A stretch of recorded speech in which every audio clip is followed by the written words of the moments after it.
దేశం. అయితే ఆయన నమ్ముకున్నాక 2005లో దేవుని నమ్ముకున్నాక అది సూలూరుపేట ఒక మూల ప్రాంతం అండి. అచ్చుపురతన పని చేసుకునేవాడిని. ఉదయం పారెత్తుకుంటే సాయంత్రం వరకు పని చేసుకునేవాడిని. అయితే చదువు లేదు, సంస్కారం లేదు. అయితే దేవుని నమ్ముకున్న 2006లో 3వ నెల 30వ తేదీ నేను నెల్లూరు పట్టణం వచ్చేసాను. అయితే వచ్చేది కూడా మేము క్రిస్టియన్ అని అనేక ఇబ్బంది పెట్టారు మమ్మల్ని. ఆయనను దేవుడు లోబడి అయ్యా మా ఊరు నుంచి నెల్లూరు పట్టణం వచ్చామయ్యా, మేము తిరిగైతే మేము పాలేమయ్యా, మేము చనిపోయినా ఇక్కడ చనిపోతాము కానీ అని దేవుడిని భారవేసి ఆయన అడుగుతా ఉన్నాము. దేవుడు ఈ రోజుకి సహాయం చేశాడు. నన్ను నా బిడ్డని పోషిస్తున్నాడు.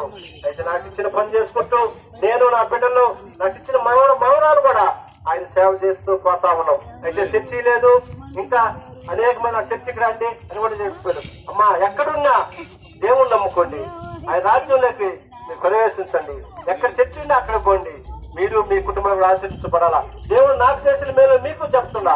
దేవుడు నన్ను అనాథ స్థితిలో ఉన్నప్పుడు లేవనెత్తాడు, అయితే మిమ్మల్ని మీ కుటుంబంలో కూడా లేవనెత్తారని చెప్పుకుంటూ 2016 నుంచి ఈ దండయాత్ర నేను సాగిస్తా ఉన్నా. దేవుడు అనేక మంది పోగు చేసి నాకు పరిచయం చేశాడు.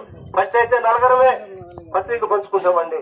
ఈ రోజైతే అనేక మంది పోగు చేసి ఈ దండయాత్ర 10 సంవత్సరాల నుంచి ఈ సువార్త ప్రకటిస్తా ఉన్నాము.